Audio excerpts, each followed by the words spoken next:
What if I told you that all of these influencers are Mormon? You're probably asking, but Carter, how do you know this? Well, you see, when you have a great-great-great-grandfather with 4 wives and 28 kids, you're kind of born with a sixth sense for these kind of things. If you don't know what a Mormon is, it's a religion, and they actually prefer to be called LDS now because the word Mormon is associated with cults. So glad you're finally here! Which is actually why my family kind of abandoned the church like 100 years ago. And to be honest, I don't think much has changed because I see a lot of TikToks like this.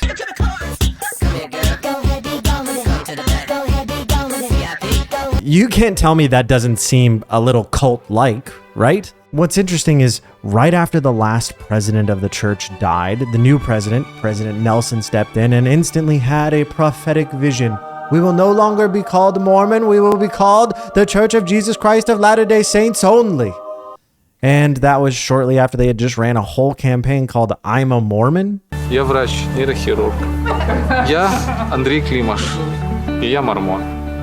Зовут Михаил Зарецкий, и я мормон. そして私はモルモンです。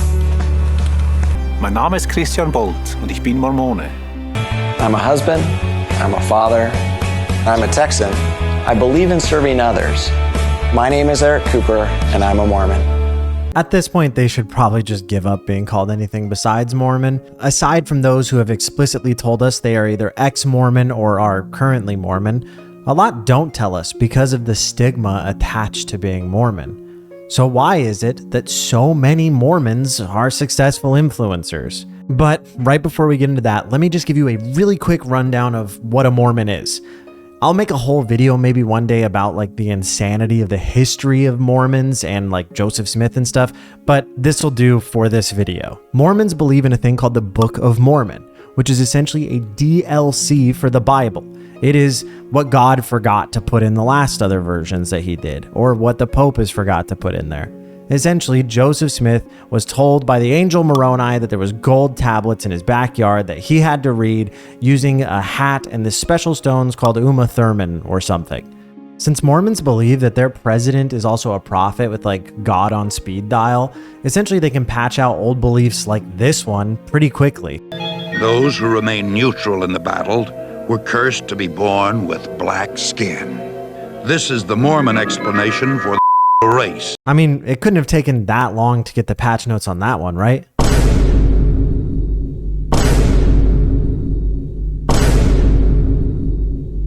All right. I don't think actually most Mormons believe most of these rules, especially the old ones.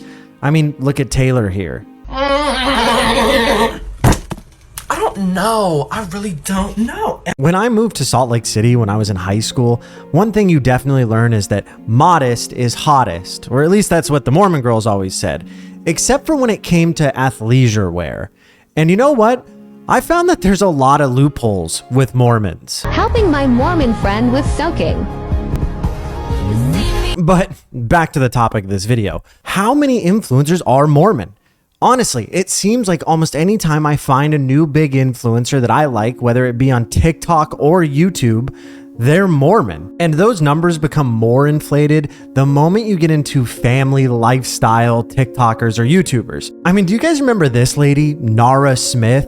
Yeah, she made the rounds like a year ago because everyone was wondering what religion or whatever she was because she was making trad wife style videos. This lady got hundreds of millions of TikTok views. Like a Mormon psyop, she was invading your TikTok For You page, trying to destabilize you like you're Chile in 1973. There's actually this really good article by Stacey Lee Kong that goes over the whole stay-at-home mom thing that Nara Smith is promoting. Essentially, Stacey says being a stay-at-home mom is not easy. There's no stay-at-home moms switching dresses in the middle of a meal to finish their TikToks without getting a spot on it. I mean, come on, kids are messy. Oh, we spilled a little, but that's okay. Oh, don't look at it. Oh. I actually think there's probably several reasons Mormons succeed so much in the influencer space, but the number one is privilege. Most Mormons have more money than the average American. Most Mormons work for Mormons making more money. The Mormon Church is incredibly wealthy. At this point, it is more wealthy than the Vatican, with something like $100 billion and owning like a giant chunk of Florida and several other states. The reason we're probably seeing so many momfluencers who are Mormon is because they're told to stay home. They're told not to have a job. Women are seen kind of as second-class citizens within the Mormon Church. And because of that, they want an outlet. Everyone wants a hobby or to work towards something. And social media is something that they can do from home without being seen as like a job or whatever, and they can stick to breeding, what the Mormon Church believes they're made for. Which leads into a next really important point that I'm gonna let this lady explain. I think one of the reasons that Mormons are so good at it, one, Mormons are really pretty. It's just a thing. True. Mormons are stunning. Mormons start popping out babies at 20 years old. There are not that many places where at 20 years old, you have 3 kids, a big ass house, and you're also blonde, stunning, and have big old yitties. You don't see that. Like, that is crazy. And so that's why people would eat that up. The Mormon influencers also had this lifestyle that Americans love. We love seeing a young mom who's super hot, who has a big house. They had the perfect opportunity to dominate. People were fascinated. And so I think that's why the mommy blogger grew the way it did, is because it was exactly what Americans wanted to see. This lady nailed it. She's right. This appeals to conservative men looking to bring things back to before women had rights, when a woman's job was to stay home, take care of the kids, and make more kids. It also appeals to the women who want that, who are duped by the idea of staying home and not doing anything while your husband takes care of you. The reality is women entered the workforce because that wasn't feasible. The system that we live in eventually chokes you out so that one income is not enough, because you can milk a lot more money out of 2 people than you can 1 person. And I'm back with a new set of clothes because it's been over a week since I started this video and there's a lot to put in it. But back to the point I was just making. Another really important thing to remember is that it's impossible to be independent without a job. Even if you do have a husband who can afford both of you, if you do not have your own income, a lot of times it's gonna be hard to get your own place, and you might be stuck in a situation that sucks. Let's look at another reason that Mormons are also very successful in this. Here is a girl who is Mormon explaining why she believes that Mormons are so successful at being influencers. What is it? Are you guys all just creative, or is it just the audience there? I think it's both, but there's also something I think about the Mormon culture, because I remember when, early 2000s, I was a child, there was like a push for women to journal. And when the internet came around, that was a thing that the leaders of the church kind of pushed out, was like for these women to almost use these blogs as a way to document. These girls started these blogs to document their life, and what it turned into is just people being like, oh, where did you get those jeans? From there, that's, you have an influencer who is able to push product and convert sales because they've built this trust with their followers. This lady mentioning journaling being a reason is probably true, but the church actively actually looked to make more influencers, which is kind of crazy. Story time. And for those unaware, I led and kicked off social media for the Church of Jesus Christ of Latter-day Saints from 2010 to 2012. So I had a little part in that, and go check out Alicia's video for a little more of the background. One of the values I saw for social media when I first started talking about it was the ability for members and leaders to be able to talk with each other the same way they did back in the times of Joseph Smith. At the time, we had a large number of bloggers and influencers and people just getting started on YouTube and elsewhere, starting to make names for themselves and build audiences online. And I saw an opportunity there to start building relationships with them, not just for getting more attention to the church's brand, but also from a PR standpoint, being able to help them speak the same language we were speaking. So I created a Facebook group. It was called something like LDS Journalists, Bloggers, and Influencers. I can get the exact name and maybe I'll post a picture of it.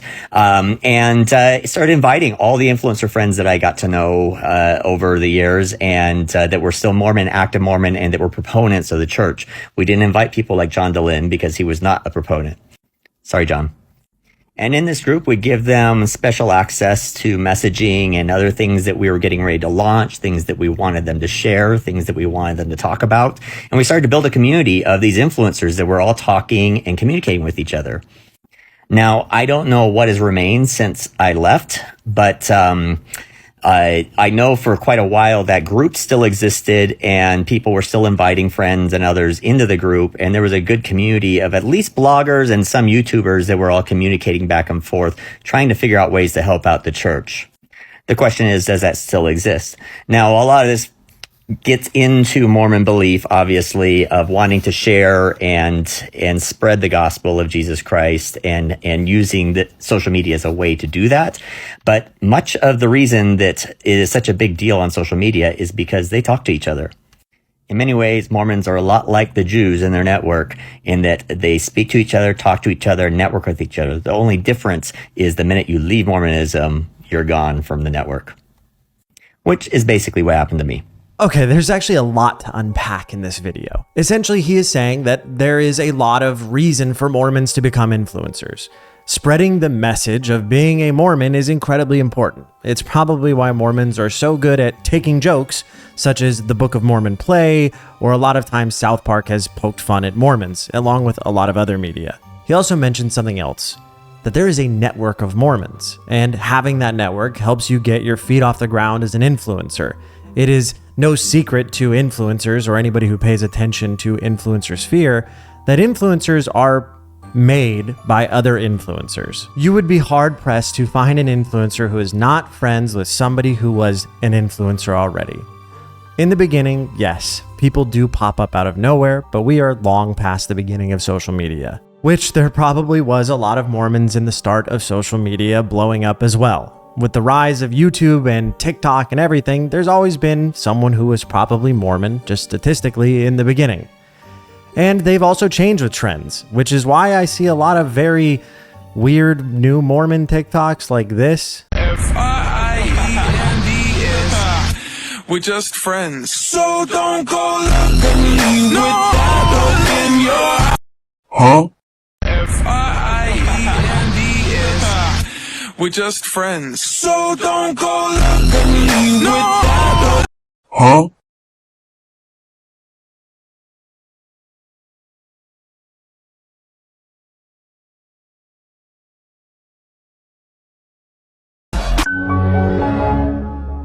So I guess anything to get new members in the door of the church at this point. It really does feel like Mormons are in every single type of content there is. And I'm actually not the first person to notice that Mormons have infiltrated pretty much every aspect of content creation.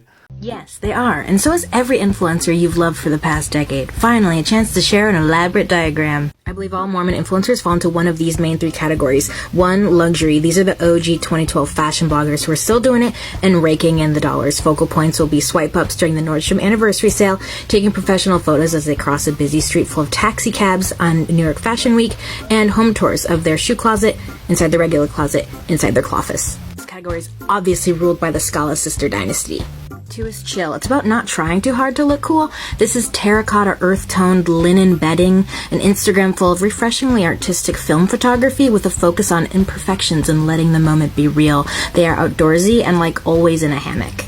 Our chill queen is Amber. Others include JC Marie Smith and Sydney, formerly known as the Daybook. If you fuse these two categories, it's effortless glam. It's terracotta vibes and a makeup team in the birthing suite. It's Kara and Tent. And third, the energy category scares me the most. So many Instagram reels and letterboards and clickbaity videos with titles like 6 life hacks for taking 8 kids with broken legs to Disney World, with faces like in the screen grabs, you know? It's most obvious in this category that the internet is their revenue stream and their social media choices are driven by that. That's fine, however, questions are raised when so many of their money-making videos heavily feature personal details about their children, you know? It's Jordan Page, it's Shannon Bird, it's anyone with an MLM.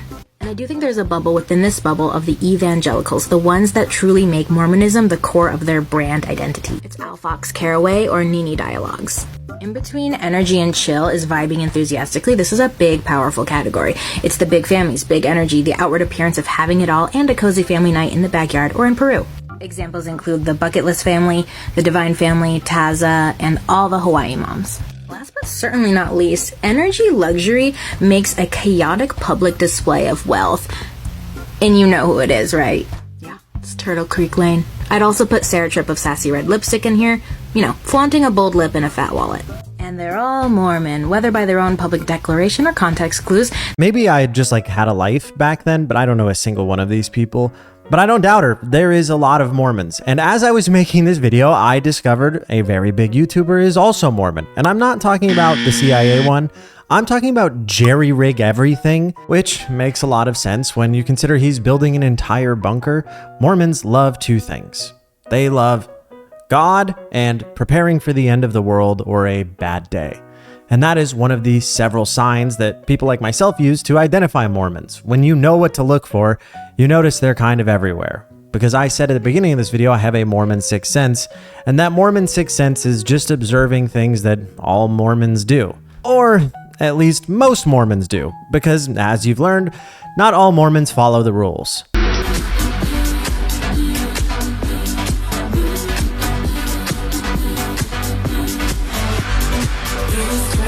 Alright, we've reached the part of the video where I kind of explain what my issue is with this. And I don't really have one entirely, as I think that there's tons of religions that do bad things or go against their rules all the time. People are free to pick and choose what they want to believe or do. I'm not saying that all of these influencers are trying to recruit you to be Mormon or even going on promoting that they are Mormon. Johnny Harris made a whole video explaining why he left the Mormon church and kind of the insanity of the Mormon church. I'm just asking as to why. Why do they hide it? Why is it that being a Mormon is something that you hide when the idea is to recruit more people? And maybe it is because the Mormon church has lost its religious roots a long time ago and is much more of just a normal business operation now.